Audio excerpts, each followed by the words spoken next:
The approaching spring of 1942 promised to bring new great difficulties. As long as the ice crossing was kept, the connection with the 330th Rifle Regiment, which was defending the Nevsky Patch, was reliable and help could always be rendered to it. But how will it be when the Neva opens up and ice flows, especially ice flows from Ladoga, float along it faster and faster? A powerful ice drift will cut off the regiment from the right bank for several days. Only he who has seen with his own eyes the Ladoga ice on the upper Neva knows what it is. What is the strength and power of this loosened Bogatyr? During the ice drift, with the negligible amount of shells that the artillery had, it was impossible to provide the 330th Rifle Regiment with active fire support from the right bank. The division's control and firepower were bifurcated and dispersed on a wide front along the right bank of the Neva from Poroga to Nevskaya Dubrovka. The 284th Rifle Regiment was temporarily disbanded in December 1941. The division was subordinated to another regiment under the same number, which stood guard on the ice road of life across Lake Ladoga. In February and March 1942, the division, using battalions of the 169th Rifle Regiment, defending the right bank, in order to reveal the enemy's fire and defence system, conducted a reconnaissance by combat across the Neva River at the paper mill and the area adjacent to the blown-up railway bridge near the village of Kuzminki. The set task was not completely fulfilled, but nevertheless the reconnaissance gave a lot to clarify the system of fire and defence of the Nazis. The March reconnaissance search was conducted on very unreliable ice, and soon came the day, which we had been anxiously waiting for all this time. The Neva had opened up, and its powerful ice floated swiftly across the river's breadth. With a ringing and rumbling sound, they cut off all communication between the banks. The ice was stronger than Hitler's fire. Since of the ice route, remnants of camps on the ice and other links of the forever glorified road of life floated past the patch of Lake Ladoga, but we were no longer interested in spectacles and reflections. More than a month, the 330th Infantry Regiment steadfastly withstood fierce attacks of Hitlerites, occupying the section of the Nevsky Patch, which used to be defended by two divisions. The regiment occupied the defence along the front of 3.8 kilometres. We had 94 men per 1 kilometre of the front. The fascists had no less than 1,000 active bayonets. In the morning of April 24, 1942, when the ice of the Neva River was in motion, the columns of earth raised by ruptures, logs of broken dugouts rose above the patch. A sand cloud covered the horizon. Fierce Hitlerite attacks began in order to destroy the defenders of the bridgehead. Telephone communication of the division headquarters with the 330th Rifle Regiment was cut off, but the observation from the right bank and the testimony of the first wounded, who had time to evacuate with the greatest difficulty, still allowed to reproduce the picture of what was happening there. The regiment commander, Major Sergei Alexeyevich Blokan, who was wounded in the neck at the very beginning of the battle, remained in the line and controlled the units on the right flank. The Hitlerites bombarded the heroes of the heel with aviation and fired a lot of guns and mortars. The infantry of the enemy, conducting an attack from several directions, dismembered our forces, as a result of which the left flank of the heel was quickly cut off. The enemy cut into its location and came to the riverbank in the area of one of the crossings. With the 330th Rifle Regiment, fought a separate detachment of the division under the command of Captain Fyodor Nosov. The brave officer died during the counterattack. This counterattack was not the only one. The defenders of the heel, despite heavy losses from air bombing and artillery and mortar fire of the enemy, fought with great persistence, defended in separate ducks and bunkers. Everyone who was on the right bank of the Neva River rushed to the aid of the 330th Infantry Regiment. There were a lot of volunteers, but the crossing to the patch was severely hampered not only by the mighty ice drift, but also by the fact that the enemy's artillery and mortar fire destroyed most of the boats. The 1st Rifle Battalion of the 284th Rifle Regiment rushed to the rescue. This regiment, after the opening of Lake Ladoga, was redeployed to the Dubrovka area. In the first boat to the bridgehead crossed the commander of the Rifle Battalion. At the same time, a group of officers of the 86th Rifle Division moved to the bridgehead. Senior Battalion Commissar Shurov with political workers Eremeev and Peremievsky, Chief of Staff of the Division Major Kozlov, Chief of the Operational Department Major Gusev with his assistant Lieutenant Gulte, Gusev was wounded on the right bank at the crossing. The rest had time to cross the Neva. The management of the evacuation of the wounded from the left bank and the organization of the crossing was entrusted to the Commissar of the division headquarters, Senior Battalion Commissar Seredian, and all this hot time was non-stop at the fourth crossing. By the end of the second day of the battle on the bridgehead, there were no watercraft left at all. During 3 days and nights, the heroes of the beachhead did everything that was in their power. It was a fight not for life, but for death. No one left the battlefield. The wounded were on their positions. On April 26 in the morning, Hitlerites even more intensified artillery and mortar fire. The ground was burning. The shells and mines destroyed trenches and passages. The fascists, believing that they destroyed all defenders of the patch, went in full height to it. The surviving heroes met them with accurate fire. Bravely fought fighters led by the Commissar of the Rifle Battalion M.I. Pevsner. Nearby fighters fought under the command of the regiment commander Major C. Blokin, now wounded in both legs. The Nazis attacked the area of the command post of the 330th Rifle Regiment. They were met by a group of fighters under the command of the Chief of Staff of the 86th Infantry Division, Major Yar Kozlov, which included the Commissar of the regiment's senior political officer Alexei Vasilievich Krasikov, the Chief of Staff of the regiment Major Alexander Mikhailovich Sokolov, his assistant Senior Lieutenant Kukushkin, Commanders Grinblatt and Kuzmin.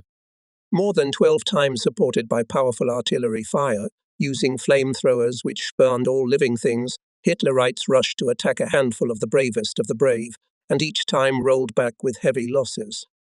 By the end of April 27, 1942, the last radiogram came to the headquarters of the 86th Infantry Division.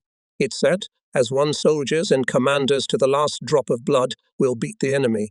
The site will be taken only through our corpses. Kozlov, Blokin, Sokolov, Krasikov." The fascists intensified their attacks, brought fresh forces into the battle. The defense of the 330th Rifle Regiment was cut. In several places, the fascists reached the Neva River. The head of the political department of the division, Battalion Commissar A. Shirov, and the Chief of Staff of the division, Major Y. D. Kozlov, leading the defense in the area of the command post of the regiment, during one of the counterattacks were mortally wounded and died on the patch. Heroically met death soldiers, commanders and political workers. At the fighting post, drawing the soldiers to the attack, the regiment Commissar Senior Political Officer Alexei Vasilievich Krasikov died a death of the brave. From the right bank there were still visible some small pockets of resistance. Bleeding, badly wounded heroes fought with fascists for several days. Thus ended the 7-month fighting on the heel. Only for 3 days, from April 25 to April 27, 1942, the defenders of the Neva bridgehead killed more than 1,500 soldiers and officers of the enemy, put out of action 8 observation posts, 4 bunkers, 8 mortars, 1 gun blew up the ammunition cellar. At the end of April 27, 1942, Major A. Sokolov, the regiment's chief of staff, who had been wounded 3 times, swam across the river. 3 times wounded man in the ice drift, under enemy fire, swam across the Neva. What kind of fortitude must he have? When nowadays retired Colonel Alexander Mikhailovich Sokolov is asked to tell about this event, he gathers his thoughts for a long time, and only he alone knows how difficult it is to go back to the fiery past. The night was bright, he says, sparingly dropping words and in colour. The fascists had arranged illumination. Of course they found out, started shelling. I had to dive every now and then. Once I dived, at the end of breath, I rushed to the surface and hit the back of my head on the ice. It would have taken a few more seconds, but it was already the edge of the ice floe. I surfaced, turned over on my back. I couldn't feel my left leg. There was no left leg. I swam on my arms and went on swimming. I didn't know how much time had passed. Once again I hit my head. It was no longer ice, but a raft moored to the shore. I climbed out on the logs and lost consciousness. When I regained consciousness, it turned out that I was frozen to the logs, lying as if spread out. I managed to tear myself away and crawled away from the river. The legendary 330th Rifle Regiment fought on the bridgehead to the last cartridge, to the last survivor. I write about the last days of the defense of the Nevsky Patch, the exploits of my fellow soldiers based on the stories of eyewitnesses. So, by the decision of the Military Council of the Leningrad Front in late February 1942, I was appointed first deputy commander of the 42nd Army, but I think that the story of courage and fortitude of the soldiers of the 86th Infantry Division would be incomplete without these final lines. Already in 1943, after the capture of the 8th Gres and the territory of the former Nevsky Patch, when our front line approached the village of Arbuzovo, officers of the headquarters of the 86th Infantry Division visited the broken dugouts and bunkers in the depth of the defense of the patch. Everywhere were visible signs of persistent fighting, most of the wooden fortifications burned. They carefully examined all the former structures, accidentally dug an old trench. In it opened a picture worthy of imprinting on a bas-relief in memory of the defenders of Leningrad who died here. Among our soldiers covered with sand, one of them, probably from the former sailors, was without a uniform, in a single tunic with a rifle, bayoneted into the corpse of a Hitlerite soldier, and a few steps away from them lay a Hitlerite with a machine gun, apparently shooting at our unknown hero. All of them were covered by one shell during the last attack of fascists on the heel. The Soviet people piously honors the bright memory of the heroic defenders of the city of Lenin. In the places where the 330th Infantry Regiment of the 86th Infantry Division met the fascist beast, and in fierce fighting stopped it, monuments were erected to immortalize the exploits of the soldiers of the regiment. Robert Rojdestensky's heartfelt poems carved on the monument Rubashny stone are dedicated to you, the living, you, that from this land we didn't want to leave, and we did not. We stood to the death. By the dark Neva River, we died, so that you might live. In the last days of March 1942, in a shabby MKA of the 5th Frontier Troops, I arrived at the 42nd Army CP, which was located in the basement of a multi-story building near the meat packing plant. The duty officer took me to the office of the Chief of Army Staff, Colonel G.K. Perkovitz. We got acquainted, talked. Listening to the Chief of Staff, I immediately sympathized with him. I thought that it would be good to work with this calm and balanced commander who can catch new things in the life of troops. Together with Colonel Bukovitz, I went to introduce myself to the commander of the 42nd Lieutenant Ivan Fedorovich Nikolaev. The slender, trim general came up to meet us and smiled welcomingly. Hello, Andrei Matveevich. We are looking forward to seeing you. We need you very much. At that time, a short, broad-shouldered corps commissar, unhurried in his movements, entered the office. It was Nikolai Nikolaevich Klementiev, a member of the Military Council of the Army. The commander said that I had to immediately deal with the issues of checking the organization of the duty service at the front line and run-in tanks personnel. Then the general went to the maps spread out on the table with the situation on it. The front line of the 42nd Army's formations had its right flanked northwest of Ligovo Station and was bordering the Gulf of Finland. Then it went north of Uritsk, along the northern outskirts of Staropanovo, the southern outskirts of Verkhoyrovo, Pulkovsky hiked up to the railroad bed Leningrad, Pushkin. Then began the defense strip of the neighbor on the left, the 55th Army. Here Hitlerites stood at the gates of the city of Lenin. The enemy had excellent observation points in Pishmash, Uritsk on the Raven Mountain. The fascists viewed not only the main strip of our defense, but also the whole depth of the army defense. Hitlerites kept one of the largest factories of our country, Kirovsky, and the main fairway of sea communication, Leningrad, Kronstadt on direct gunfire. The enemy had a full opportunity to allow himself to choose an object, a target. Conducting systematic targeted destructive fire, the fascists did not consider that in front of them was a city of many millions, having cultural values which are dear not only to the Soviet people, but also to all progressive men. To Leningrad, the fascists brought powerful long-range artillery, including the heaviest guns from all the captured countries of Europe. There were Su-140 M railway cannon Rheinmetall, firing at 3645 kilometers. The Sokhui de Forcing 20 M mortar, which hit with 800 kilogram shells. 400 mm railway French howitzer, the weight of the shell was 900 kilograms. 305 mm mortar Skoda M16, 220 mm mortar Schneider, 210 mm cannon Skoda, and many other powerful long-range gun. A characteristic feature of enemy artillery operations near Leningrad was that from the end of 1941 and the beginning of 1942, it began to be divided into two parts. The first part was the ordinary army artillery. It included guns ranging from 75 mm cannons to 210 mm mortars, which had relatively short ranges. This artillery was located near the front line and provided defense for German troops. The second part of the German artillery consisted of more powerful guns from 150 mm cannons to 450 mm mortars. This was the so-called siege artillery.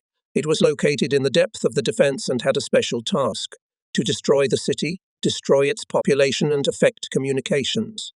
Surround the city in a tight ring by shelling it with artillery of all calibers and continuous bombing from the air to raze it to the ground. Tenterping tells, if any requests for surrender are made, they will be rejected, because the problems connected with the stay of the population in the city and its food supply cannot and must not be solved by us. In this war waged for the right to exist, we are not interested in preserving at least part of the population. These excerpts from the directive of the Mad Führer to his troops once again convince us of the cannibalistic nature of fascism. In the fall and winter of the first year of the war, Hitlerites repeatedly made attempts to break into the city of Lenin, but all their attacks were repulsed. The stability of the defense in the area of Pulkovo Heights, the key of the defense of Leningrad, greatly contributed to the active offensive actions of the troops of the Leningrad front in the area of Nevskaya Dubrovka. Successful combat actions of our troops, near Tikhvin and on the Volkhov frontiers, were links of a single defensive operation of the Soviet troops. The Military Council of the Front demanded from each army to continue to improve the equipment of two strips, the main and the second, which is 3-5 kilometers away from the main one, to prepare cut-off positions in especially important directions. Where now there are high-rise ornate houses in the neighborhoods of Leningrad, the army defense strip was drowned in swamps, above which the Pulkovo Heights lay a blistering hill. They stood out sharply in comparison with the low and swampy places of the main defense strip.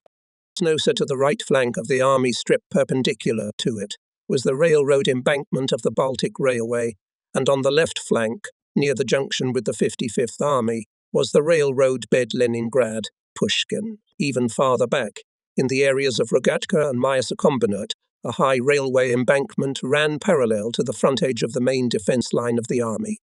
In September 1941, the troops of the Leningrad Front, divisions of the People's Militia, and sailors of the Baltic Fleet stopped the selected Hitler's troops that were rushing to the city of Lenin. Directly behind the army strip followed the defensive lines of the inner defense of the city. They consisted of an outer strip and urban sectors. The outer strip of the inner defense of the city was divided into 4 districts: southern, eastern, northern, and western. The outer strip was equipped in the field way, that is, in the form of battalion areas prepared for filling them with field troops. The inner urban defense sectors were a system of strongholds, including urban buildings and factory areas prepared for circular defense. In the points of probable landing of enemy paratroopers, and they were considered the largest city squares, as well as the outskirts of the city, machine gun points were installed and round-the-clock surveillance was conducted. Defense lines crossed the entire city. On its squares stood powerful pillboxes, and in the bricked windows of houses gaping embrasures. The city was constantly on the alert, ready to take the fight to its streets and fight for every house, every floor.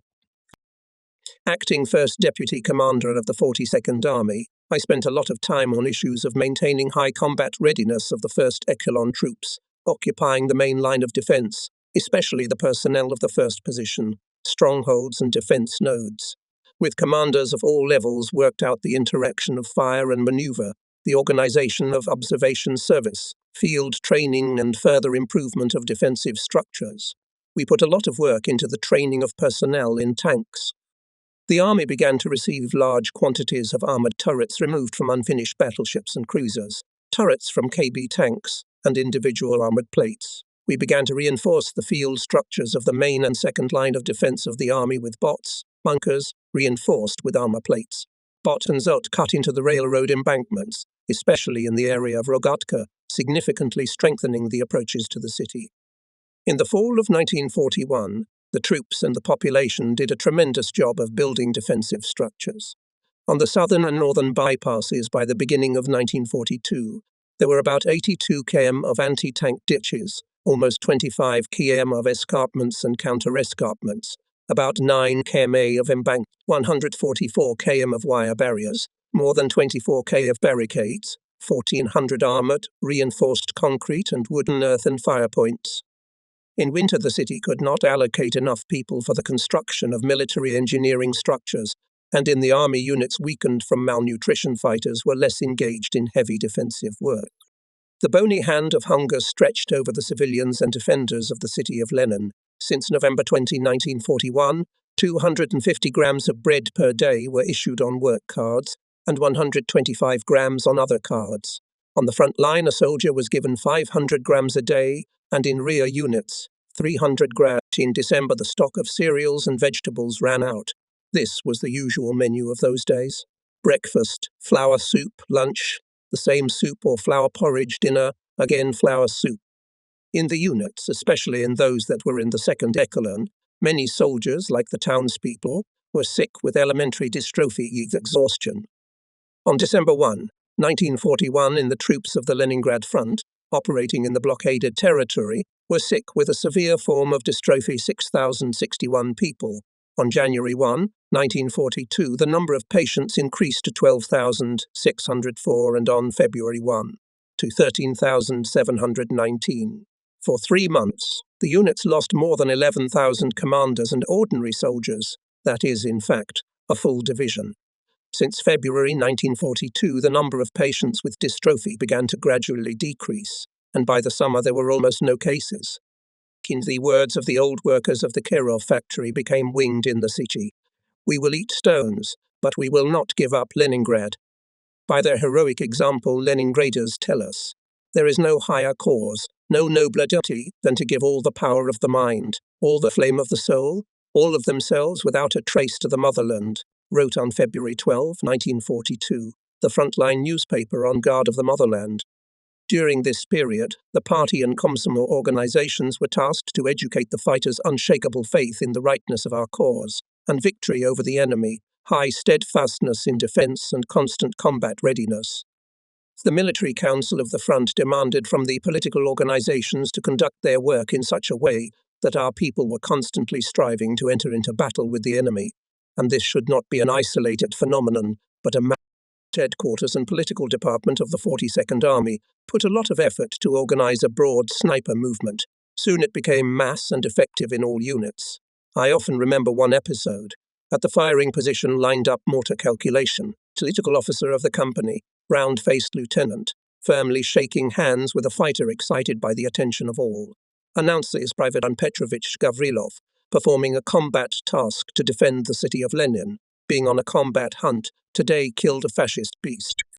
According to Russian custom, let us bow to Private Ivan Petrovich from the motherland and from ourselves. By killing the fascist beast, he saved the lives of his fellow soldiers, the lives of our mothers, fathers, wives and children, brought closer the hour of our victory. Needless to say how exciting such congratulations became for the snipers. Soviet patriotism and fierce hatred of Hitlerites, who tried to strangle Leningrad in the ring of blockade, became the main reasons for the birth of the sniper movement in the troops of the front. The future hero of the Soviet Union sniper of the Leningrad front, Sergeant Vladimir Nikolaevich Pachalintsev, told in his book. Leningraders suffered from cold and hunger. They were bombed, they had no water, no light. And these days I received a small parcel from Leningrad, in which a caring child's hand, among other things, was laid bagel. Many years have passed, but every time I remember the front, this bagel comes to my memory. At such moments before my eyes I see a thin, hungry blue from the cold Leningrad boy, who with thin, transparent fingers put this bagel in the parcel to Uncle Soldier, to eat a bagel and beat the fascists harder. No, now I am not surprised that I could lie in the bitter cold for days, tracking down fascist scum who tried to take away our children's happy childhood. Often on my way to hunting, I would meet my many friends. Hunting, one of them would ask, and you could feel the camaraderie of envy in their voice. Don't forget to clap one for me too, because I'm on duty today. In the winter of 1940 and 1942, snipers became the most prominent people of the army and the front, and their movement, thanks to wide propaganda, care of commanders and political workers, truly mass. The army newspaper on the defeat of the enemy did a lot for the roll call of snipers, during which they revealed the secrets of their skill. Letters of famous Hitlerite fighters were read and reread by the fighters, burning with the desire to open their revenge account. patriotic movement of snipers was promoted by their meetings in regiments, divisions, armies. During the army meeting of snipers, I had a chance to get acquainted with many of them. Here is Alexander Kalinin, round, kind Russian face, clear blue eyes. His military uniform fits him baggy, and you would not think that in front of you a formidable sniper and brave scout. For the first 6 months of the war, Kalinin killed 115 fascists, 20 times crossed the front line. About 107 days he spent behind enemy lines. With great interest I listened to the speech of Sergeant Vladimir Nikolaevich Pichelyent. He told me that even before the war, especially during his studies at the geophysical faculty of the Mining Institute, he was fond of shooting sports. Therefore, having enlisted as a volunteer in the Red Army, he asked for a sniper rifle. Komsomolets Pichelyntsev opened his combat account on September 8, 1941, and by the day of the jamboree he had already destroyed about 150 Hitlerites. When the 11th Rifle Brigade organized a sniper school, the command put Sergeant Pichelyntsev at its head. And Pichelyntsev. Students of the famous sniper studied the theory in the rear and practiced on the front line together with the teacher destroying Hitlerites. Pichelyntsev told about his duels with 14 fascist snipers and finished his speech with his favorite saying, "The Russian bogatyr once hits, but aptly puts." Day by day, the combat account of the former Arkhangelsk woodcutter and hunter Euphrator Ivan Veshlivtsev and his comrade Pyotr Kolychenkov grew. For 2 months, they killed more than 250 enemy soldiers and officers. And hundreds of ultrametric shooters not only exterminated Hitlerites themselves, but also taught their skill to their comrades. Of course, not every sniper's bullet killed the enemy. The main thing is that there was an aimed fire all along the front line. Every bullet, every shell the soldiers tried to send to the target, to the enemy, and soon the fascists learned it well. Our fighters taught them to crawl, drove them into the trenches. On February 6, 1942, the Presidium of the Supreme Soviet of the USSR awarded the high title of Hero of the Soviet Union to 10 best of the best snipers fighters. Here are their names. Petty Officer I.D. Veshlivtsev, Red Army Man P.I., Kolychenkov, Deputy Political Officer A.A., Kalinin, Lieutenant N.A., Kozlov, Senior Sergeant S.P., Loskutov, Sergeant V., N. Pichelyntsev, Senior Lieutenant F.F. Sishkenyevin, Red Army A. Smolyachkov, Lieutenant F.O. Fefnin, Junior Lieutenant M.I. Yakovlev. 130 best snipers of the Leningrad front were awarded orders and medals. On February 22, 1942, speaking at the frontal meeting of snipers fighters, A. Zhdanov called them true heroes of the Great Patriotic War and set the task for commanders, commissars, political commissars and party organizations to make the sniper movement. Every day the results of the sniper movement became more and more tangible. A captured Hitlerite showed. Russians shoot devilishly well, all hits, in the head, between the eyes, in the neck. On quiet days Russian snipers knocked out 6-10 men from our company. In the diary of the killed Nazi lieutenant, the following record was made. The main losses of our battalion are from artillery fire and from the fire of Russian snipers, which greatly complicate the work of sappers. For 4 months, our company lost 119 men from their fire. The combat glory of Leningrad snipers is not forgotten even nowadays. Anyone who has a chance to visit the State Museum of Leningrad history will undoubtedly notice among its exhibits this one.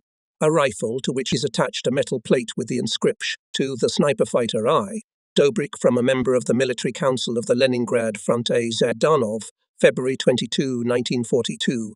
By that time, the brave sniper destroyed 300 Hitlerites. The hero lives in his native village Kudlai, which is in Nemirovsky district of Vinnytsia region. After the war, he worked as a carpenter in the collective farm, took an active part in the restoration of public economy. Now Ivan Timofeyevich is retired, but the veteran does not sit idly by. He can often be seen in the circle of students of the village school. The veteran helps to bring them up as fiery patriots of the motherland. In June 1942, there was a relative calm near Leningrad. Active fighting was going on far from the city, on the Volkhov frontiers and in the Demyansk area, where the Volkhov and Northwestern fronts were constraining the large forces of Army Group North. Supreme Command approved the proposal of the Military Council of the Front to strike at the Emgin-Sinyavinsk grouping of the enemy, where our troops were separated from the Volkhov front troops by a relatively narrow. Counterstrikes from the east and west. It was planned to ram the enemy defences and clear the southern shore of Lake Ladoga from the enemy, that is, to do what our troops could not achieve in the fall of 1941. Along with the task of breaking the blockade, it was meant to disrupt the preparation of the Nazis for a new assault on the city. The main burden in the upcoming battles fell on the troops of the Volkhov Front. Marshal of the Soviet Union K. The heroic troops of the Leningrad front were exhausted by the harsh living conditions and weakened by the long defense. They were not able to take on a large task, and the Stavka tried to facilitate their participation in the operation. The troops of the Leningrad front were to actively restrain the opposing enemy forces located in the Schlisselburg Neck, to assist the Volkhov front with artillery and aviation. It was decided to conduct a private operation with limited objectives on the right flank of the 42nd Army and in the defence strip of the 55th Army. I was invited by the commander of the 42nd Army, Lieutenant General E. Nikolaev, and informed that a directive had been received from the front headquarters, in which a combat task was set. On July 21, 1942, the 42nd Army, using parts of the 109th and 85th Infantry Divisions, supported by the Army's artillery, having taken the initial position for the offensive on the right flank of the Army in the area of Ligovo, by a sudden attack seized the fascist strongholds of Staropanovo and Uritsk. Carrying out this operation, and command of the group of troops on the right flank of the 42nd Army to entrust the Deputy Commander of the Army Major General M. Andreev. I should note that the front headquarters fully supported the idea of the operation, in the development of which I was actively involved, and it was pleasing. All of us, both soldiers and commanders who had learned in the heavy fighting for the city of Lenin the bitterness of failure, hunger and cold, wanted to strike a tangible blow to the enemy, to feel the joy of victory. On the night of July 21–2, 1942, units and parts of the 109th and 85th Infantry Divisions, making up the first echelon of the operational group of the 42nd Army, began to move to the starting line using the lines of communication and trenches, with the task of 2 hours before the attack of the first echelon to take the initial position, the first trench of the main line of defence of the Army. Exactly at the appointed time hit the enemy division of Guards reactive mortars. A few seconds after the salvo in Uritsk, with a strong rumble and a fiery and blinding glare, rocket shells began to burst one after another. The houses in the village shook like in a fever. Its streets were engulfed in a sea of fire. The mad Hitler's soldiers and officers were panic-stricken, rushing through the trenches and between the burning buildings. Simultaneously with the Katyusha salvo, the attached and supporting artillery made a fire raid, and our first echelons went on the offensive. Rifle chains captured the first, and then the second trench of the fascists. The left flank broke into the enemy's stronghold, Staropanovo, and on the outskirts of the village Uritsk. It took 20–30 minutes for Hitlerites to come to their senses and started to resist our attacking units. During the day they made more than 10 unsuccessful counterattacks. Our troops, having seized Staropanov and the northeastern outskirts of Uritsk, firmly held the captured lines. Slowly dusk came. The fight flared up, then on one, then on the other flank. Hitlerites could not accept the loss of the stronghold of Staropanovo and the outskirts of Uritsk, and did everything to knock us out of there. By the middle of the night, after clarification of the situation, it became clear that our units had suffered significant losses. Many commanders were out of action. Artillerymen accompanying the infantrymen suffered heavy losses. Scouts reported that the Nazis are hastily pulling up tanks and infantry from other areas. All this said that in the morning of July 23rd, the enemy would make a strong counterattack. Having evaluated the situation and the position of our units, the headquarters of our group of troops took all measures to strengthen control and communication. We strengthened the anti-tank defense with several guns of divisional artillery regiments. All night sappers installed anti-tank and anti-personnel minefields. The expected in the morning fire attack and tank counterattack of the enemy should have been answered by a preemptive strike of aviation, tanks and concentrated artillery fire. We did not have aviation and tanks. We did not have a powerful artillery support. Conclusions from the assessment of the situation and the situation of our troops I reported to the Army Commander, Lieutenant General I.F. Nikolaev. I asked to retain the initiative to further strengthen the group of troops with one more connection. But apparently the situation did not allow to do this. There was, I think, an underestimation of the Hitler's command used the night for pulling up reserves, especially tanks, and by fire strikes and counterattacks of available forces during the night made it difficult for our troops to consolidate the occupied lines. In the morning of July 23, 1942, there were bomber airstrikes on Staropanov and the northeastern outskirts of Uritsk, artillery and mortar fire. Having tanks in front, the fascists attacked our units from two directions. The superiority of the enemy in personnel, and especially in tanks and aircraft, was absolute. Despite the absolute superiority of the enemy in fire and striking power, his first attack was repulsed. We managed to hold the main lines. Extremely effective fire support was provided by fearless artillerymen of the Baltic sailors. Powerful and accurate fire strikes of the ship's artillery were decisive in repulsing the first attack of the Nazis.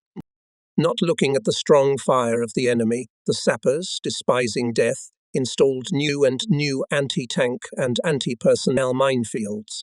Exceptional fearlessness and heroism were shown by infantrymen, artillerymen, sailors.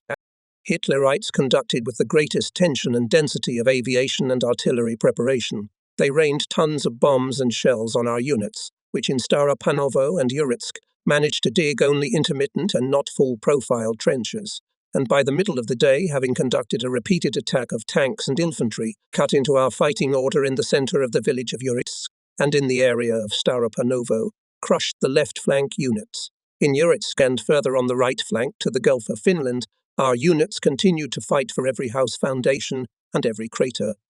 During the second assault, the fascists managed to squeeze our units. Separate platoons, calculations, despite the strong fire and tank strikes of the enemy, remained at their positions, continuing to fight surrounded, cut off from their battalions and regiments. At the command and observation post of the task force in the area southeast of Ligovo station, the chief of staff and the artillery commander of the group were seriously wounded.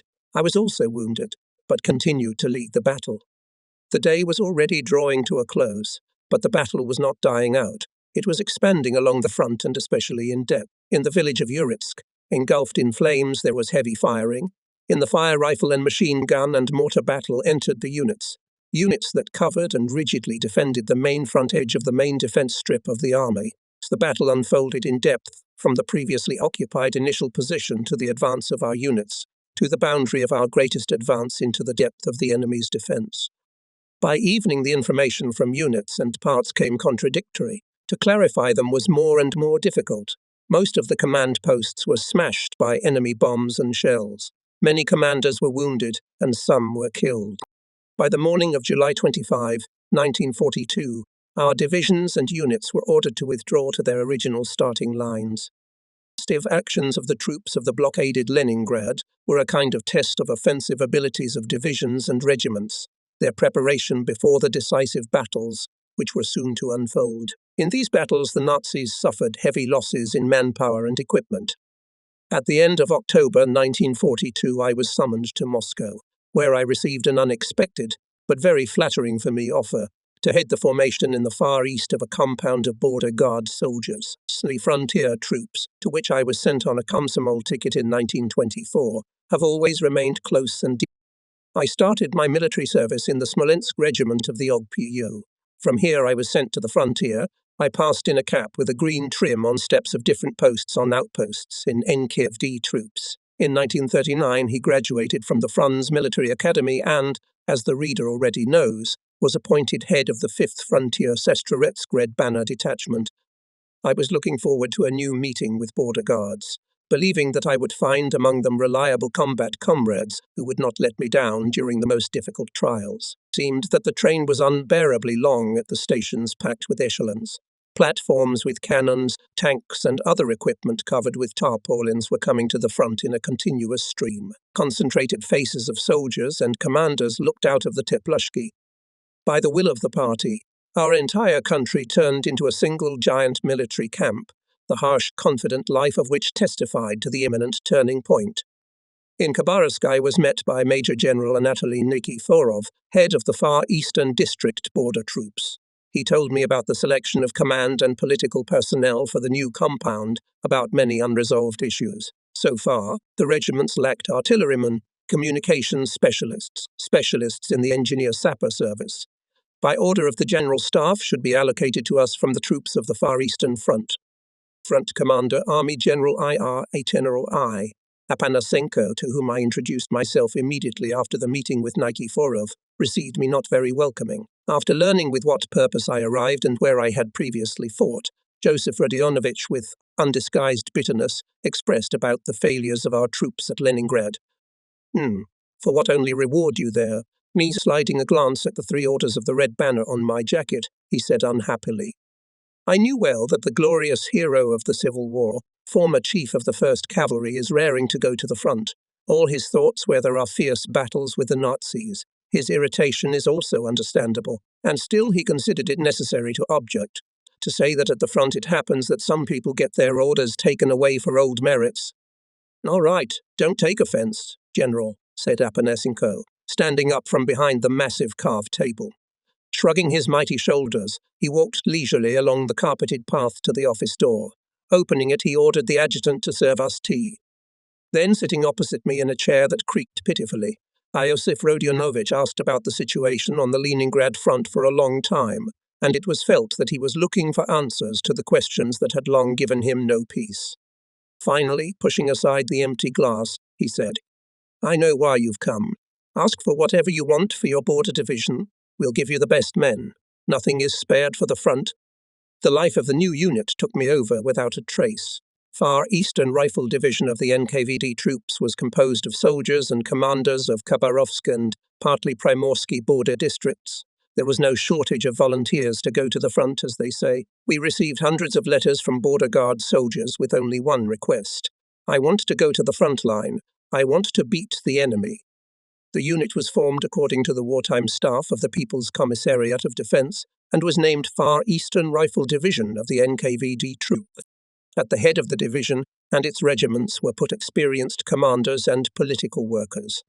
Colonel Konstantin Vasilievich Ovchinnikov became the head of the political department. Colonel Kuzma Evdokimovich Grebenik was appointed deputy commander of the division, and Colonel Daniil Vasilievich Kazovich became the chief of staff.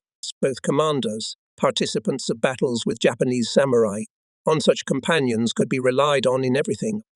For the new division, no one spared nothing.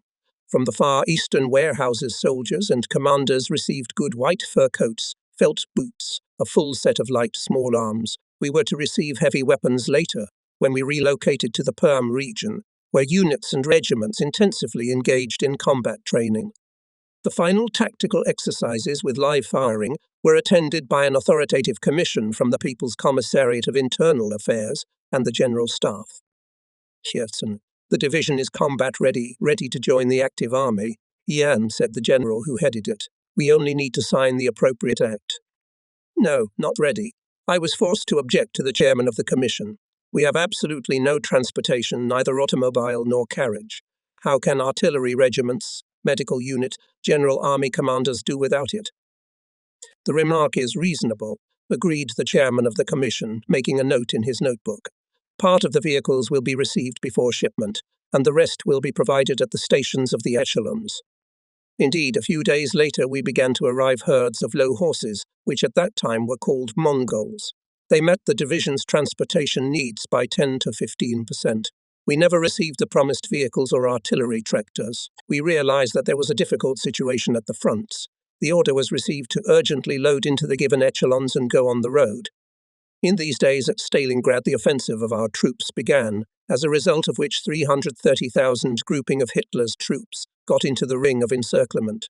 The gigantic battle on the Volga continued until February 2, 1943. On February 5, 1943, by the order of the Supreme Command Headquarters, our division was included in the Red Army, receiving the final name 102nd Far Eastern Rifle Division. The division arrived in Yelets, and by order of the commander of the Central Front, Colonel General K.K. Rokossovsky from February 15 was included in the 70th Army, formed from the troops of the NKVD-US. From here, from the ancient Russian town of Yelets, our unit began its combat route to the west. We received a combat order to immediately move out and concentrate southeast of the town of Dimitrov-Sklovsky. We had to make a forced march of more than 200 kilometers. We remember the continuous blizzard, roadlessness, Snowdrifts were so great that only rifle units could move. Soldiers and commanders carried ammunition, mortars, shells, regimental guns, and even separate guns of the divisional artillery. In addition, the march was made through the territory, only recently liberated from the enemy, burned and looted. This created additional difficulties. Local inhabitants willingly gave us sledges, and often together with our soldiers jumped into them, helped to transport ammunition from village to village. The population of the liberated villages lovingly welcomed the division units, accommodated them for rest in their dugouts, helped the sick and frostbitten. This mental care and frontier hardening of soldiers was stronger than the hardships of nature. The 102nd Far Eastern Infantry Division, having made a forced march in the most difficult conditions, reached Dimitrov-Sklovsky. The newly created Central Front, which included the 70th Army, was assigned the task to deploy northwest of Kursk in readiness to launch an offensive at Sevsky and Donetsk on February 15. However, by this time, the troops of the front failed to reach the areas of concentration. The offensive began only on February 25. The 70th Army provided the offensive of the 65th and 2nd Tank Armies from the direction of Orel, having turned its front to the north. By the end of the day, on March 7, together with the advanced units of the 30th Rifle Regiment, I entered Bryancevo, where the headquarters of the 69th Rifle Division was located, whose units we were to replace. I was taken to a snow-covered hut to the commander of this unit. I was met by a slender, medium-sized colonel whose face seemed familiar to me. Slicked-back blonde hair, large features, blue eyes, mischievous smile. Bah, this is my old acquaintance, Ivan Alexandrovich Kuzovkov, with whom we studied together at the Higher Frontier School, and then at the Frunze Academy. We embraced. Andrei Matveevich, I'm waiting for you like a god. Replace my thinning troops in Ploskoy and Kuchelevna as soon as possible. Ivan Alexandrovich, I have an army, but the men haven't eaten for 24 hours. The rear has fallen behind. If you can, help. Colonel Kuzovkov ordered to feed the personnel of the 102nd Division from his reserves. After dinner, Kuzovkov laid out on a roughly chipped table map with a map of the situation. Tomorrow morning we were to attack, and the enemy, his defense we have studied so far only on the map. A few hours later, the units of the 30th and 16th Regiments replaced the 120th and 303rd Regiments of the 69th Rifle Division. The first echelons of the 30th Kazan Rifle Regiment of Colonel Vasily Ivanovich Matronin and the 16th Ussurisk Rifle Regiment of Colonel Ivan Mikhailovich Pavlovich on the night of March 7-8, 1943, without air and artillery support, were ordered to attack the enemy defending on a previously prepared line.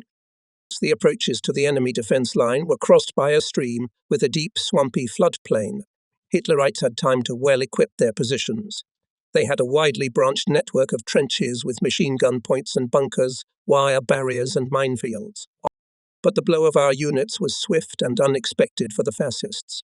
The enemy opened a strong barrage of mortar and artillery fire, conducted several counterattacks.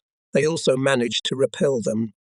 Despite the desperate resistance of the Nazis, the soldiers of the 30th Rifle Kazan Regiment confidently developed the offensive on the shoulders of the repulsed fascist units, moved forward and occupied the most favorable positions. The success was achieved. It was necessary to develop and consolidate it.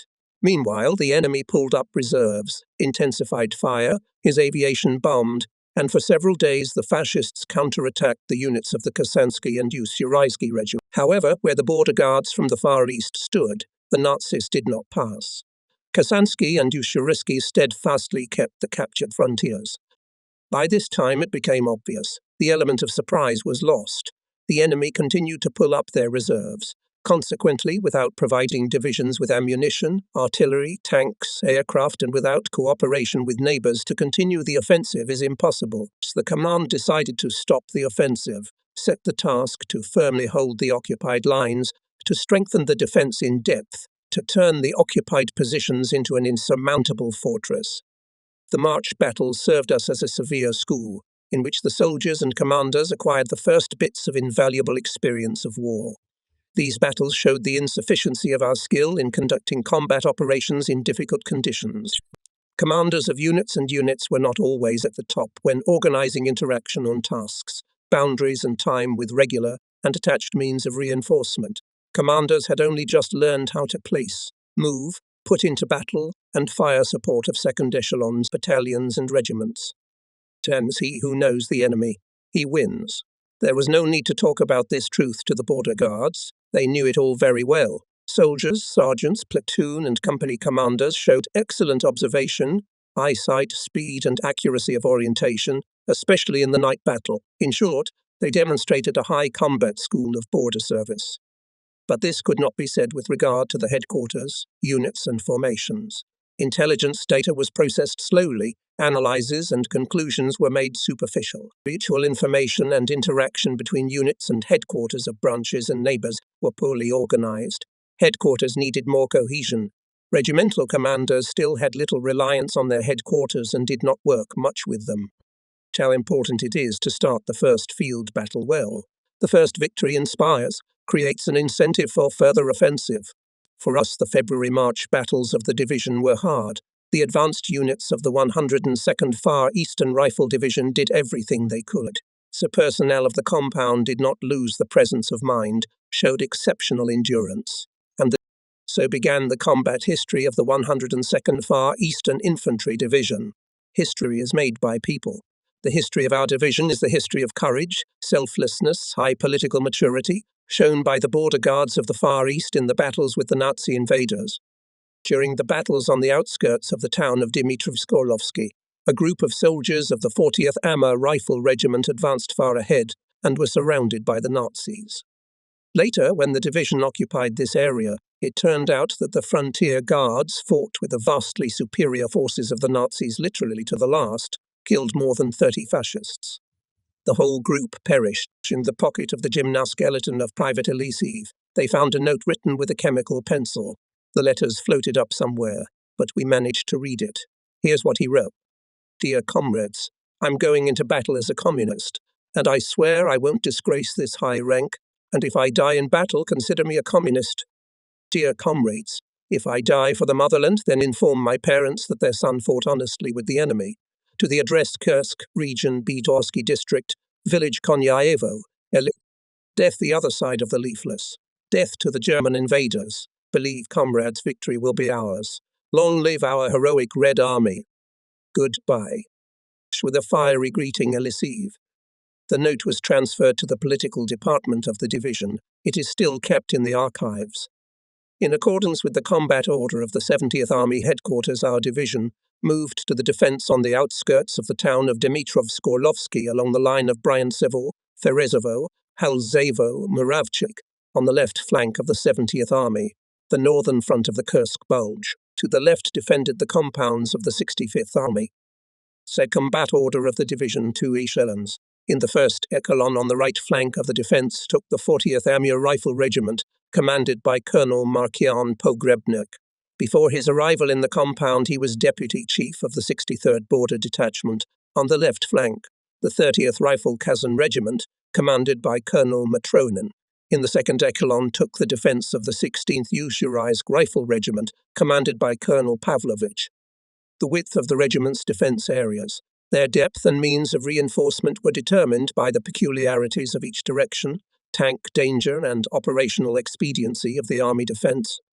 The main forces of the division were concentrated on the section of the 40th Amur Rifle Regiment. One of the characteristic features of the defense of the regimental sections and the entire defense strip of the division was deep echelon, the creation of anti-tank strongholds and nodes, a widely branched and deeply cut into the ground trench system, the presence of cut-off positions and communication lines along the front and in depth. Regimental sections and the entire defense strip of the division were created primarily as anti-tank, with the expectation of repulsing the strikes of large tank units of the enemy. Company battalion in any conditions could even in complete isolation to conduct a long, intense battle. All positions were reliably defended from the front, flanks and rear, supported by the fire of divisional and army artillery, which maneuvered the trajectory of fire, were able to provide a massive defeat of targets in any area in front of the border of the defense line and in its depth. At the same time, the division units repeatedly fought to improve the outline of the front line, quite often repelled strong enemy attacks. Fighters, commanders, calculations, units, staff, without wasting time, performing defense tasks, studied directly on the front line, honed combat, personal field training, training of the calculation, squad, platoon and company. The second echelons of battalions, regiments and divisions directly on their lines polished combat operations as part of a unit with means of reinforcement. Later, during the offensive, our fighters and commanders were convinced by their own experience that the one who received good field training in defense masterfully owns his weapons. The laws of field combat. No enemy is not afraid. During the defense, we paid due attention to the placement, education and replenishment of commanders and political workers. I remember returning from a trip to the 30th Rifle Kazan Regiment. The head of the political department, Colonel Ovchinnikov, said, "Matronin does a good dude. Personally takes care of the rapid replacement of out-of-service commanders, political workers, party leaders and Komsorg, so they polist have a notebook," he added. "Only lately 26 junior commanders, 17 specialists, 5 platoon commanders, 2 company commanders have been appointed. We need to prompt other regimental commanders not to wait for personnel from the outside, to raise them themselves." I remembered this conversation later when I signed the submission for the award of the title Hero of the Soviet Union, Captain A.F. Soloviev. F. Soloviev. He was one of the 2 company commanders whom Colonel Matronin promoted to higher positions. Anatoly Fedorovich Soloviev skillfully and competently commanded a rifle company in the battles for Dimitrov-Sklovsky, Novgorod-Seversky, Gomel, and then grew into an excellent, known for the fighting skills of the entire division commander of a rifle battalion. During the period of defense, we learned well to conduct reconnaissance searches, intensified the actions of snipers. Undoubtedly, in the success of these types of combat operations in the division played a major positive role in the training that our fighters and commanders received during service on the border. It was the peculiarities of the border surface. To walk silently, to camouflage, to listen sensitively to the sounds coming from the enemy, to understand and decipher their nature, etc. That helped us in defense.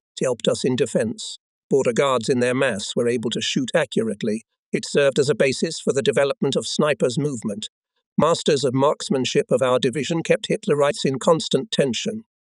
Probably. That's why the first hero of the Soviet Union in the connection became Sniper Ivan Vasilievich Vazherkin.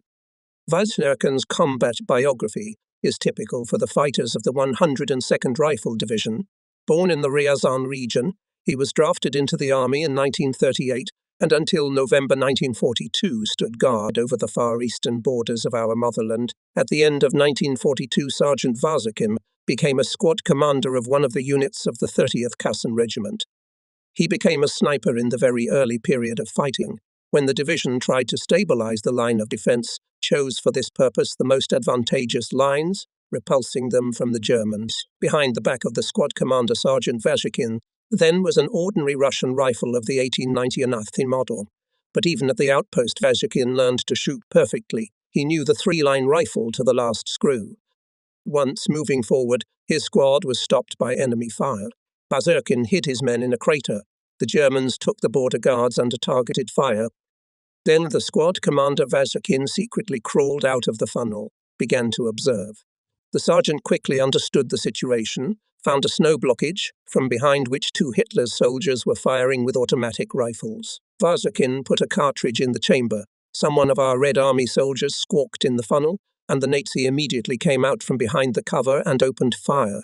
Vazherkin immediately destroyed him, and the second machine gunner. Having congratulated the famous sniper with another success, I advised him to speak in the division newspaper with a story about his experience of destroying Hitlerites with the first shot. Soon such material was printed. "I have a passion for accurate shooting," wrote Vazherkin. "I became more observant, searched out and killed the Nazis where they used the most cunning disguise." Sniper movement in the period of defense became a mass movement in the parts of the division. Sergeant Vazherkin had a lot to do with it. He did a lot, bringing up young snipers. Petty Officer I. Kudrashov, who opened his combat account as Vazherkin's partner, became a famous sniper of the regiment. Such snipers as Poshkin, Shirin, Pachin were also well known in the division. All of them were also Vazherkin's pupils. During the long defense at Dimitrov-Sklovsky, Vazherkin worked tirelessly. He chose and prepared his positions usually at night, and he did not limit himself to one position, but made, as a rule, 3 positions. One, the main one, was torn off in height and carefully camouflaged. The second one was made a reserve one, and the third one was a false one. One of the main positions served him for quite a long time. He was improving it all the time, and once he found a machine gun shield on the battlefield, dug it into the berm of a trench, camouflaged it, made a small embrasure and fired only through it. It should not be thought that only our snipers acted on the front line. In the army of Hitler's Germany, there were also many snipers who inflicted losses on us. Sergeant Vazirkin had many dangerous fights with enemy snipers, and his comrades in arms always waited with excitement for the outcome of this fight. Ivan Vazirkin had so annoyed the Germans that they already knew about his existence and set the task to their sniper, called from a special school, to destroy the border guard. Sergeant Vazirkin quickly realized this and began to act more cautiously. For 3 days, Sergeant Vazirkin hunted for the German sniper and could not spot him. On the 4th day, it was pouring rain. The weather was not sniper. However, Vazirkin went to the firing line and his comrades sat in the dugout and waited. Could he really do anything in such weather? They could not believe it. Already after lunch, some kind of fuss began behind the cloak tent, with which the entrance to the dugout was covered. At last, Vazirkin appeared. He was all wet and so covered with mud that he was hardly recognized. "Well," the fighters asked in one voice. The sniper stepped to the stove, took the German automatic rifle off his shoulder and threw it on the floor. "Yeah, he just said. The machine gunner was killed." "And the sniper?" asked the soldiers. "First him, and an hour later the machine gunner. He was covering his sniper then. He was alone. I didn't let him go." It was difficult for Vazirkin to accomplish this task alone. Then he left his partner, Petty Officer Kudryashov, at the main position and moved to the reserve position, which was much to the left. Kudryashov behaved cautiously, but still let the German know about himself. He waited for a long time. Apparently he decided to be sure of the presence of our sniper and to act only for sure. Finally he fired a shot. That's when Vazirkin noticed him. The Hitlerovite, it turns out, had equipped his position on an absolutely flat place, where one would never think of it. The wreckage of the carriage of a light cannon was burrowed into the ground to the right of it. It seemed to him that it was there, behind this debris, that the German sniper had settled down, but it turned out that he had burrowed into the ground to the left, and there was nothing in front of him but a crumpled German helmet pressed into the ground. There was no bottom in it, and the German was firing through the hole in the helmet as through an embrasure. It was almost impossible to see any fire or smoke after the shot. But when Vazirkin began to follow him from the reserve position, from the flank, he saw this traitorous smoke and froze. He had to wait for a long time, but not in vain. The fascist slightly raised himself and cautiously, barely perceptible movement, raised his rifle, began to aim. His helmet, camouflaged, was the same color as the ground, only slightly yellowed part of his face, which Vazirkin saw almost in profile. The sergeant's shot was flawless. The machine gunner, who was covering his sniper, apparently did not realize where the bullet had been sent from, sat for a long time in cover, not daring to show himself. Vazirkin thought that he would lie down until dark, but the enemy soldier was impatient. He decided to crawl away. That's when Vazirkin killed him, and then he crawled to the cover and took his machine gun. I wanted to crawl to the position of the German sniper to take his rifle, but decided not to risk. It was very difficult to get to him through the open terrain. And in the Hitlerites' trenches, they already understood the meaning of their sniper's silence and kept his position under the crosshairs. Snipers were of great help during offensives. It often happened like this. Lieutenant Ryabov, the company commander, called Vazirkin to him, unfolded the map and showed the right place. "Me prepare your position, and at dawn, at the signal of the attack, destroy here the calculation of the German machine gun." In the defense stood for a long time. All the terrain was studied sniper Vazirkin most thoroughly, so he quickly oriented himself and clearly carried out the task. Many times Vazirkin had to fight with the enemy tanks and self-propelled vehicles advancing on our positions. He hit the observation slits, and if it was possible, knocked out the enemy machine gunners from the armor of combat vehicles, very effectively helped our infantry to move forward. Not once Vazirkin had to infiltrate in advance with a small group of fighters in the rear of the Germans, and with the beginning of the battle, specially hunt for Nazi officers, decapitate enemy units. How many Hitlerites the brave sniper Vazirkin killed? Now it is difficult to say, but in the division newspaper I found a figure of 148. Gradually, a peculiar Vazhirkin school of snipers was formed in the division. I have already told about many snipers, his followers. I would like to name Ivan Gusev Nikolai Bayarkin, about whom I have written many times both in the division and army newspapers. Subsequently, a sniper platoon was created at the division headquarters, commanded by Vazhirkin. Ivan Vazhirkin distinguished himself not only in the sniper field, he was also known as a brave scout, initiative commander. By the decree of the Presidium of the Supreme Soviet of the USSR on January 15, 1944, Sergeant Vazhirkin IV was the first among the soldiers and commanders of the 102nd Infantry Division to be awarded the title of Hero of the Soviet Union. The name of Ivan Vazhirkin, a frontier hero, the son of Ryazan collective farmers, an old Russian soldier, a participant of the First World War and the Civil War, Vasily Panfilovich Vazhirkin, and a hard worker, Pelagia Alexeyevna Vazhirkina, who was repeatedly elected a deputy of the village council, adorns the first pages of the combat history of the 102nd Infantry Division. Already somewhere before the end of the war, Sergeant Vazhirkin was sent to officer courses. Intelligence is commonly referred to as the eyes and ears of the commander. This phrase has become familiar, maybe some people are tired of it, but we use it again. It very accurately expresses the essence of the purpose for which the scouts are searching. When there is no good accurate data about the enemy, the commander, his staff of course, become if not completely blind, then at least poorly seen.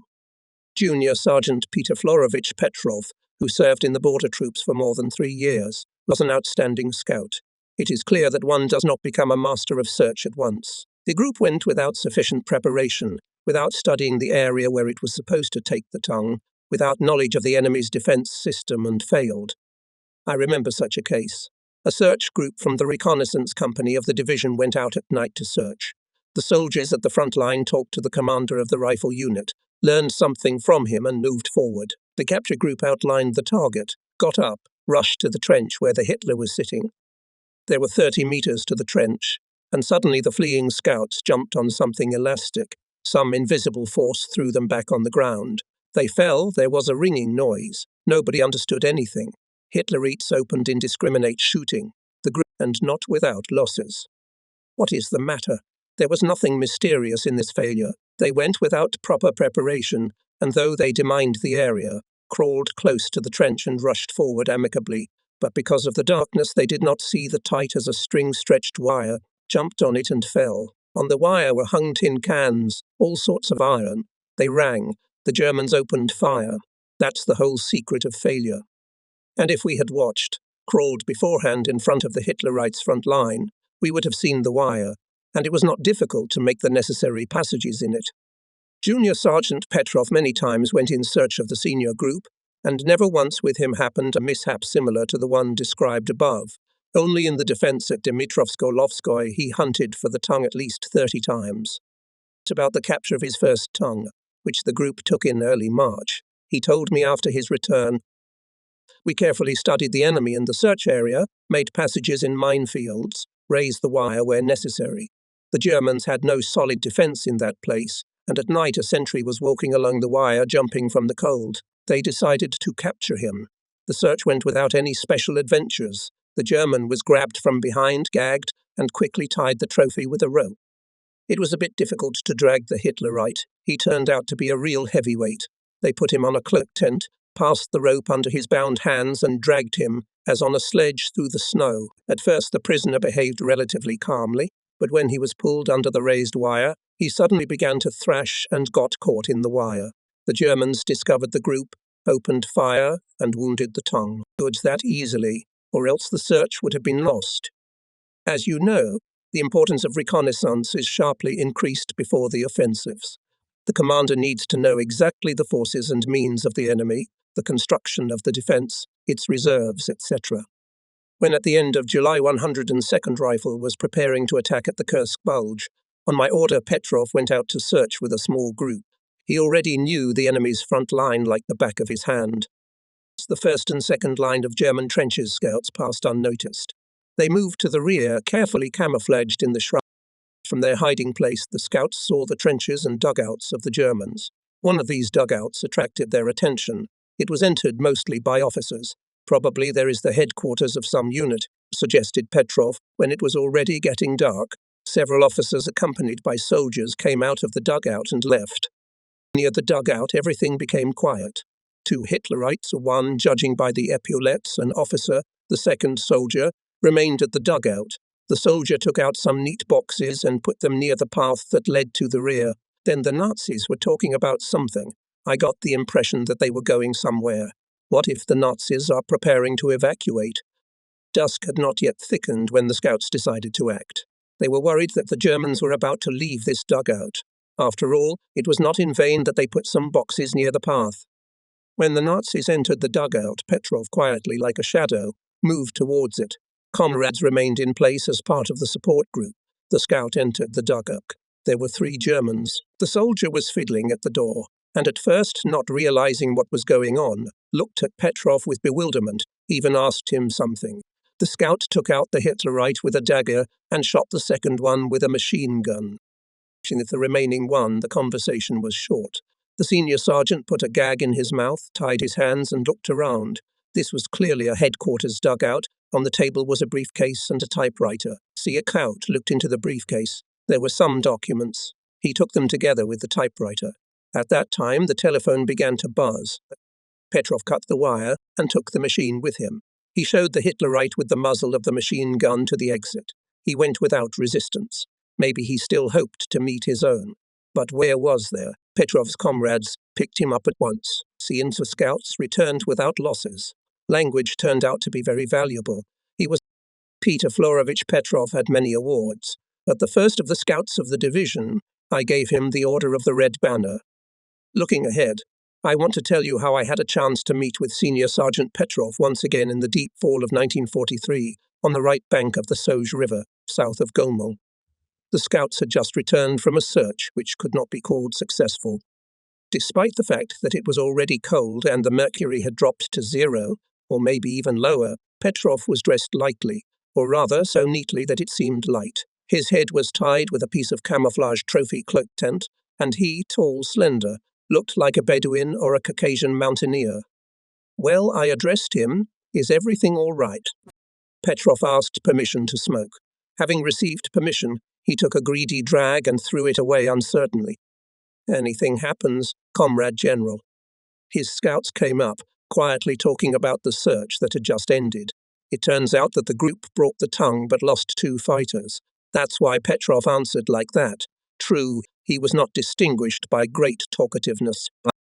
But we never managed to see each other again.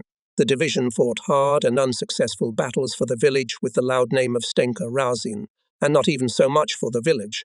It was almost non-existent, but for our land. A group of scouts led by Senior Sergeant Petrov soon left again to search. This time, the communist Petrov was seriously wounded in the stomach. He died in the medical center, where his comrades took him. He was buried not far from the village of Kuti, on the left bank of the Soch River. Talking about the scouts of the division, I can't help but remember the communist petty officer Daniil Fedorovich Natoptam from the 30th Kazan Regiment. Before serving in the 102nd Division, he had been on the border since 1939. His comrades in Reconnaissance, Komsomol Sergeant Ivan Nikolaevich Yoborin, Sergeant Nikolai Fedotovich Lazarev, and Komsomol Sergeant Veniamin Filipovich Roshnev were also like him. All of them at one time served on the border in the same 75th Border Guard detachment. Friendship, which began on the border, became even stronger in hot fights with Hitlerites, and in what only troubles were not scouts, but always came out of them with honor. On the night of June 2, 1943, the regiment commander sent a group under the command of Petty Officer Natoptanago in an ambush. At about 1 a.m., the scouts suddenly saw several enemy infantrymen. The Germans were walking quietly to the right of Natoptanago, and into the scouts followed them closely. Hitler's soldiers approached our minefield in the gully, sat there almost until dawn. It was difficult to understand what they were doing, but the scouts had the following impression. They just sat there without doing anything. After Hitlerites left Natoptani got to the place where they were, he found nothing suspicious there, except for a forgotten mine detector. Having returned to the location of the unit, Natoptani reported to the command about his observations. It was decided to send the group to the same position again at night and to mine the mine detector. And so they did. When it got dark, the fighters from Natoptania's group stealthily went to the yesterday's place, positioned themselves on both sides of the German mine detector, and began to wait. Hit light everything was repeaters. Hit Lee right his detentures and again went along the gully to the mine detector. They came up, sat down there, and sat for a long time, chatting quietly. Then one of them decided to take the mine detector. There was an explosion. At the same time, from the flanks opened fire from machine gunners from the group of Stomped. Hitlerites in panic rushed away. Oberyn and Roshnov took 2 of the fleeing prisoners. In addition, the fascists left several corpses and a severely wounded officer near the mine detector. He too was taken away by the scouts. When the offensive began, Natoptani's group acted in a mounted formation. Once behind Novorad-Seversky, mounted scouts passed about 15 kilometers. The enemy was not found. On the road along the forest, they advanced to the nearest village. The roofs of the houses, of which could be seen from behind the trees. T cavalrymen dismounted, hid the horses away from the road, leaving Private Valko with them. To the village, they made their way through a gully, moving along its edge, overgrown with small bushes. When they reached the vegetable gardens, they crawled between the rows to the barn of the outermost house. When they reached the barn, Stompy looked out into the street and saw this picture. Opposite across the street near the house, a small group of fascists had settled down. One of them sat on a bench near the gate and knitted a bundle of straw, then put it on a pole. They were preparing to set fire to the village. 2 or 3 enemy soldiers were standing and joking. They had a fun job ahead of them. They were laughing carelessly. Suddenly one of the Germans quickly went to the house, behind the barn of which the scouts were lying. The Hitlerovity ran into the yard and entered the house. She quickly to the porch, ordered Sergeant Lezachev and Oberyn, "Let's capture the German." Lezachev and Oberyn came close to the house, stood behind the corners. The Nazi came out and they rushed to him, but the Nazi managed to fall behind the porch and opened fire. The firing started. Then the rest of the scouts rushed into the village. Sergeant Lezachev pinned that fascist, who fell behind the porch and made a noise, to the ground. The Hitlerite was taken alive. So mounted scouts, saved from destruction of the big village, took the tongue. During the defense at Dimitrov-Sklovsky, I more than once had to be a witness of glorious fighting deeds of girls who in our division served in different positions. They had a hard time in the war, but here is what is remarkable. As a rule, all of them were looking for any opportunity to get to the front line, to take a personal part in battles with the enemy, and when they succeeded, they showed courage and bravery in battles. I remember how one day I unwittingly witnessed a conversation between Tamara Zirianova, a sanitary instructor, and the commander of a reconnaissance company. Sorry, Captain, take me to the reconnaissance. You, she begged. You, Tamara, will not go anywhere. Nitrosapation cut off with annoyance. The girl continued to argue that she needed to be there to help the wounded, but the captain was inexorable, and yet Tamara got the permission of the commander to go with the scouts. The girl, in an abandoned cell not far from the wire fences, organized a sanitary post. The fight of our scouts with Hitlerites was cruel. From a fascist trench grenade explosions, screams of fascists were heard. More than 20 Hitlerites found a grave in this skirmish. During ways of departure of our reconnaissance, fascists opened artillery and mortar fire, and fire sultans of burst sword where Zirianova took refuge. But the girl did not leave her post. She looked until her eyes hurt in the direction from which the scouts were to crawl. The first to appear was the wounded Red Army soldier Andreev. Tamara grabbed him firmly by the shoulders and dragged him to the cell. Bandages were placed on the fighter's wounds. Under enemy fire, Tamar also helped Sergeant Krasenkov and Junior Lieutenant Nemtsov. Zirianova noticed how slowly crawled under enemy fire, severely wounded Senior Sergeant Tyapin, and rushed to meet him, although it seemed impossible to raise his head under a hail of shrapnel. The girls stopped the bleeding, bandaged the wounds. The scout's life was saved. This is how Tamara Zirianova, a loyal daughter of the motherland, acted in battle and was soon awarded the Medal for Bravery. And here is another episode from the life of military medics. At the command post of the Rifle Battalion, commanded by Captain Nikolai Mikhailev, have long been accustomed to the monotonous dialogue between the commander and military medical officer Masha. The commander of the Rifle Battalion, Captain Nikolai Mikhailev, ordered the paramedic Maria Levaikina to immediately leave the combat order of the advancing unit and return to the forward medical aid station. The military paramedic tried to object. Why return?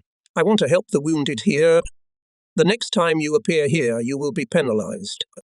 Levikina waved her hand with annoyance and went back to the empty trenches. Suddenly, the military field officer heard a long groan. The girl stopped and looked around. Wounded.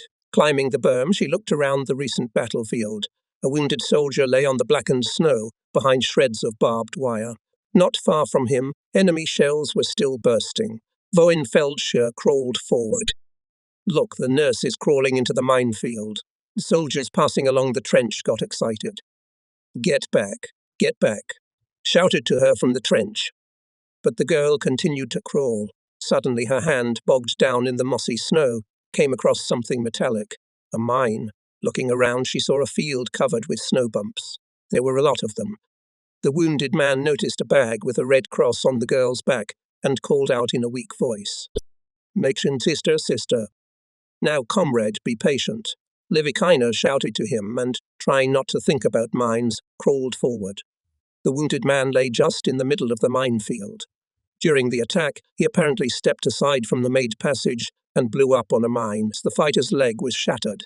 Masha deftly, habitual movements cut his pant leg. Grab the neck, but do not push, she said to the wounded and crawled carefully back. The girl stopped often to rest, and when she stopped for the last time not far from the trench, the fighter breathed a sigh of relief and quietly said, Thank you, sister. Ramen to you. It was a young, shoulder-shouldered Kazakh fighter from a neighboring unit. Courage and bravery of military officer Masha Levikina were recognized with a high government award, the Order of the Red Star. After the war, the former battalion commander and the brave paramedic together sat on the student bench. Nowadays, Maria Vasilievna and Nikolai Alexeyevich Mikhailev's work in Moscow, in the Ministry of Agriculture of the USSR. Military interpreters Olga Grabar and Galina Roshkova did a lot of work in those days. Going to the neutral strip, they often under enemy fire conducted radio programs for German soldiers. Olga Grabar participated in 2 searches of scouts of the 40th Amur Rifle Regiment to capture Tungs, was wounded. Now the courageous frontline soldier lives in Moscow, works at the Institute of Molecular Biology of the USSR Academy of Sciences. Olga Igorevna is a doctor of biological sciences. Kursk battle began on July 5, 1943 at 5 hours 30 minutes. Hitler's armies were striking from the area south of Oral in the direction to Okhovatka and Poniri, on the front up to 40 kilometers against the compounds of the 13th Army and the flanks of the 48th and 70th Armies adjoining to it, that is in the base of the northern front of the Kursk Bulge. Our 70th Army occupied the western part of the northern front of the Arc. At the same time, Hitlerites were striking from the area of Belgorod to the base of the southern front of the Arc in the direction of Oboyan and Korosha. Hitler's commanders intended to cut off the Kursk Bulge, and according to their plans, we were to be surrounded. German fascist troops were advancing to the right of the defense line of our division. During the first days of the Battle of Kursk, Hitlerites made several fire strikes on the positions of the 102nd Infantry Division and conducted reconnaissance by combat. But for all of us it was clear that the day of active fighting and our connection was approaching. As it is known, the Hitlerites' offensive failed. Our troops went on a counter-offensive and it developed successfully. During these days we were in Languid, waiting for the order of the commander of the 70th Army, Lieutenant General I. V. Gelenin, about the offensive. On July 27, the order was finally received. The division, defending the 30th Rifle Kasan Regiment stripped Bryancevo, Halzeyevo, 2 regiments, the 16th Usury and 40th Amur Rifle, struck at the villages of Reichavtik and Murovtik in the general direction of Ignativo, almost strictly to the north. During 3 days of fighting the regiments, overcoming strong fire resistance of the enemy and his numerous counterattacks, completely defeated the fortified resistance knot and seized important in tactical terms 3 heights and settlements: Muravchik, Krasnaya Strelitsa, Srednaya Log, Martinovsky Forest. Hitlerites' defense strip stretched from west to east. We began to attack strictly to the north. Having reached the village of Ignativo, the division broke through the German defense to its full depth, and, having turned to the west, began with fights as if to reel it from east to west, advancing to the northeastern outskirts of the town of Dimitrov-Sklovsky. Ahead of our units breaking through the long-term enemy defences were communists and Komsomol members.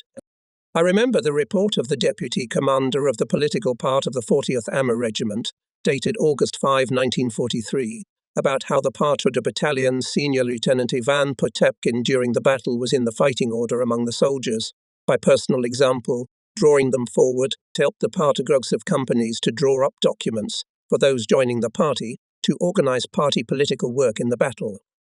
Behind these scanty and seemingly mundane lines, a deep meaning. Political worker was able to find his place in the battle. He not only actively carried out party organizing work on the battlefield, but also by personal example enthused the fighters to fulfill the combat at the right moment to be ahead, to become the soul of the military collective. There was a battle for Krasnaya Strelitsa.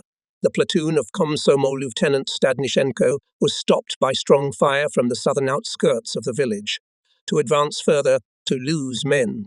The young lieutenant was a little confused, but here in the combat order of the platoon, next to the lieutenant appeared the partorg of the battalion, Senior Lieutenant Potapkin. The very appearance of the partorg, the leader of the battalion communists, cheered up both the platoon commander and his men. Having assessed the situation and understood the state of Lieutenant Stadnishenko, the partorg, by the way, as if thinking aloud, said, "And if we try on the right, go around, run over to the garden." The lieutenant himself had thought of such an idea, but he refused it.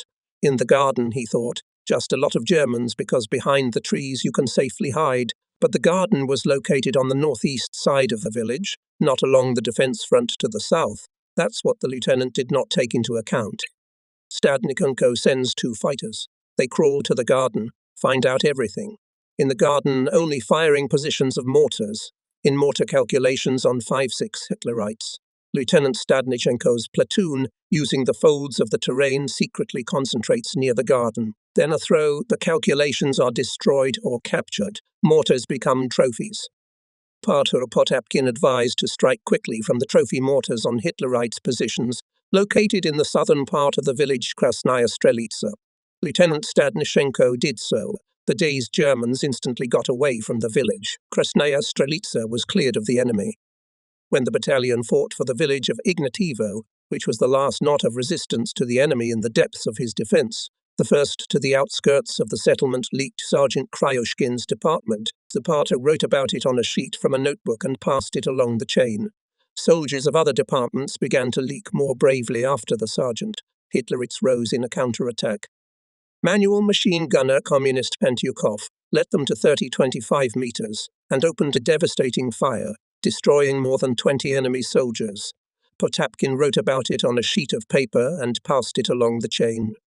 Other machine gunners also began to show more restraint, let the Germans in and destroyed them from short distances.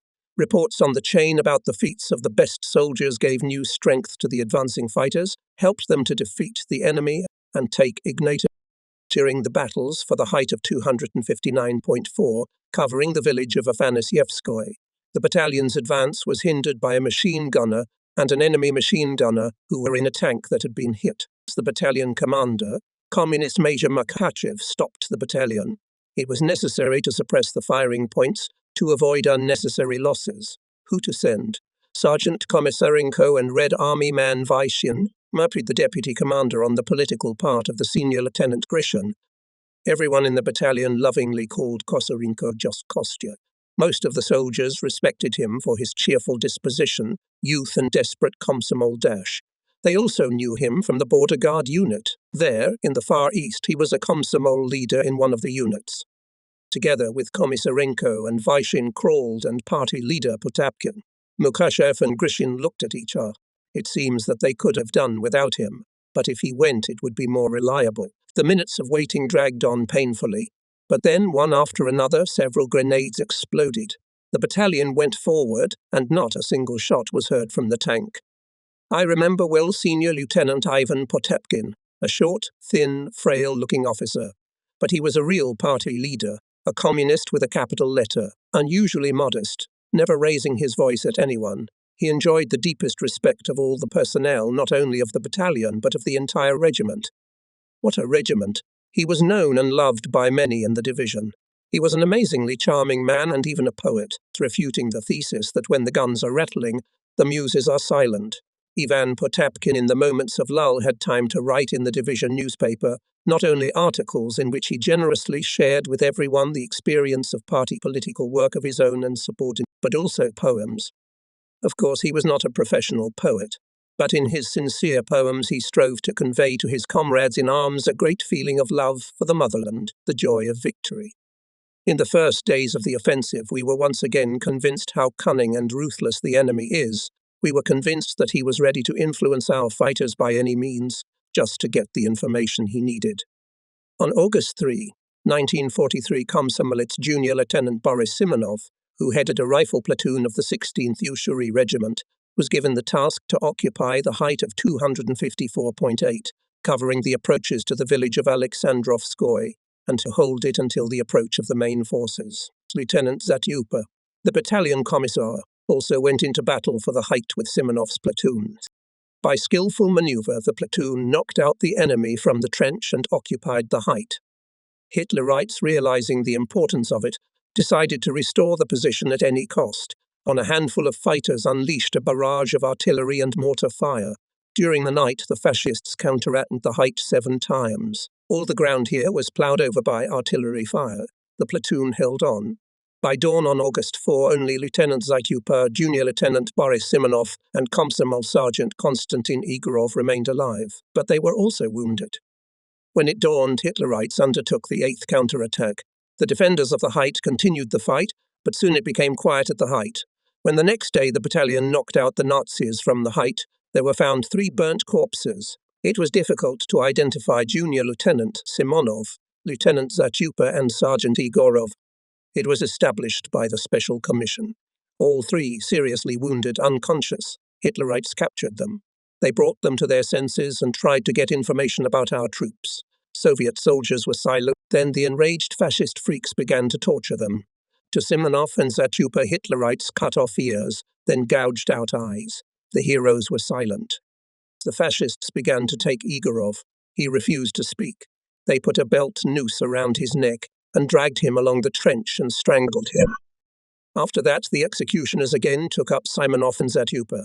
They were silent. Hitlerites poured gasoline on all 3 and burned them. In any situation, no matter how difficult and heavy it was, the communists and Komsomol members remained faithful to military duty and oath. In the offensive strip of the division, there were many settlements and a lot of all sorts of heights and towers. Hitlerites in advance turned each village into nodes of defense, using houses and barns. Each height is 1 or sometimes 2 pillboxes and numerous firing points. And here behind the village Muravchik, which remained in the memory of all fighters, commanders and political workers of the division for a long time, the infamous height 260.2 appeared. In front of the height once grew rye. It survived somewhere. But the strip of this half-knocked-out rye ended 200 meters before the height. You can't pass, you can't crawl unnoticed. Hitlerites shot here literally every centimeter, and the day was already running out. Komsor Kostya Komisarenko came to combat Mukasha. Mumrad Major, allow me with the Komsomol members to knock out the Germans from the heights. How will you do it? The terrain in front of the height is as clean as a table. With the onset of darkness, they keep lighting it with rockets. It won't work. The Komsomol will do it, Comrade Major, persuaded Komisarenko. The Komsomol leader, with a small group of fighters through Martinovsky Forest at night, will go to the rear of Hitlerites, unexpectedly attack. Taking advantage of the attack from the rear, the battalion should break into the heights. We agreed on the signals. Daredevils under the command of Senior Sergeant Konstantin Komisarenko passed for the night 8 kilometers through the forest and crawled to the height with a kilometer. By dawn, they were in the rear of the Germans, at the foot of the height. The Komsomol members rushed into the trench of the Hitlerites, destroyed 3 heavy machine guns. The fascists started a terrible panic. And then the battalion fighters went in attack from the front. The height was taken. During the battles near Dimitrov-Sklovsky, Senior Sergeant Komisarenko several times collected on the battlefield the soldiers who were left without commanders, formed groups of them, and led them into battle. He replaced, when necessary, the dead commanders of the platoon and even the company. Konstantin Ignatiev-Rysarenko failed to reach the town of Dimitrov-Sklovsky. He died a hero's death on its outskirts. The personnel of the 1st Battalion was inspired and carried into battle by the commander himself, the communist Major Mukachev. It was a man of exceptional courage, tireless organizer, strong-willed officer, awarded the Order of the Red Banner for battles in defense. In the offensive, he fought selflessly, showing great tactical skill. The 40th Amur Rifle Regiment was advancing on the right flank of the division. The battalion under the command of Major Mukachev was the first to enter the village of Ignatievo. Its neighbours, on the right the 3rd Battalion, and on the left the 2nd, did not lag behind. But their companies, advancing elbow to elbow with Mukachev's battalion, were left without commanders. Mukachev subordinated them to himself, directed these units into battle where it was possible to achieve the greatest success. Having broken the resistance of the enemy at any height or settlement, he quickly went to the Germans on the flanks, forced them to roll back. The enemy was afraid of the coverage from the flanks, and smelling the possibility of encirclement, hastily withdrew. Major Mukachev was the first among the combatants to be awarded the Order of Lenin on behalf of the Presidium of the Supreme Soviet of the USSR for the liberation of Dimitrov-Sklovsky. Many warm words could be said to the address of the head of the political department of the division, Colonel Konstantin Vasilievich Ovchinnikov. Small stature, with a large head, crowned with a mop of curly black hair, cut through a strand of grey hair, with a simple Russian face, illuminated by lively eyes, Konstantin Vasilievich knew how to dispose people to himself, to be their true comrade, and during the battles he was always on the front line, where it was more difficult. The chief of the political department was always distinguished by excellent knowledge of the situation, the ability to understand it, to find the most correct decision for the battle, the style of his work, the education of a particular person, a platoon or squad commander, observer, gunner, machine gunner, medic, cook. Such was the style of work of all the workers of the political department, officers Korobov, Selivanyov, Rukavishnikov, Elkin, and others. Konstantin Vasilievich Ovchinnikov came to us in the division in the first days of its formation, having a huge life experience. Having started his service in the border troops as a Red Army soldier, he advanced to a political officer of a large scale. Sibnikov demanded from every worker of political bodies and party organizations in every private, sergeant officer to look for a grain of good, positive, and develop it, to put everything at the service of our main goal of those days, the defeat of the enemy. This painstaking, constant work contributed to the formation of the division personnel perseverance. Persistence in ensuring the fulfillment of combat tasks gave it.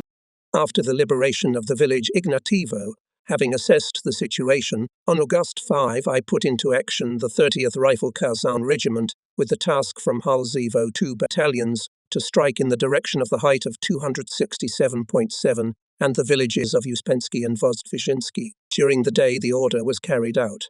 The enemy repeatedly went into counterattacks, but all his efforts were broken by the stubborn defense of the forward battalion of Major Gorev, skillfully and competently led the battle.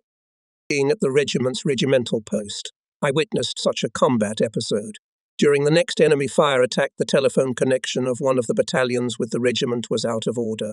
Ivan Shaptorov, a Red Army soldier, went out to repair the broken cable. He was wounded in the leg and back, but found and fixed the damage. The communicator did not go to the infirmary. He asked for medical help on the spot. Soon the communication was broken again. Shaptorov crawled along the line, found a break, and restored communication. Only after that the brave communicator was sent to the infirmary, where a few days later he was awarded the Order of the Red Banner for his feat. On August 12, 1943, at 2 o'clock in the morning, by a sudden and simultaneous blow from the east and northeast parts of the division, interacting with parts of the 18th Rifle Corps, storming the city from the southern and southwestern outskirts, broke into Dimitrov-Sklovsky, and by dawn completely cleared it of Hitler's invaders. It was the first city in the liberation of which our division took part. It is clear such a fact itself meant a lot for all the personnel of the division, but the heavy battles for the liberation of the city, in a special way memorable to me not only for this reason. They are remembered by indomitable offensive impulse of fighters, commanders, and political workers. These battles for all of us, starting from the officers of the headquarters and political department, ending with every Red Army soldier, were a serious school of field combat, breaking into the enemy's defense, densely packed with firepower and long-term fortifications.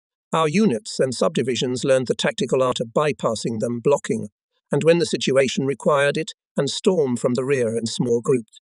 Acting directly in the fighting order, the artilleryman mastered the difficult art of supporting the infantry with fire and wheels. Staff officers learned to quickly bring combat tasks to the unit, and most importantly, general army and artillery chiefs began to better solve the issues of interaction. Soon after the liberation of Dimitrov-Sklovsky, the 102nd Far Eastern Rifle Division was withdrawn from the 70th Army and reassigned to the 48th Army by order of the commander of the Central Front. On August 22, 1943, it was transferred to the area of Pochinok-Olshok in the Orel region. In the last days of August 1943, the troops of the Central Front continued to successfully advance in the southwestern direction.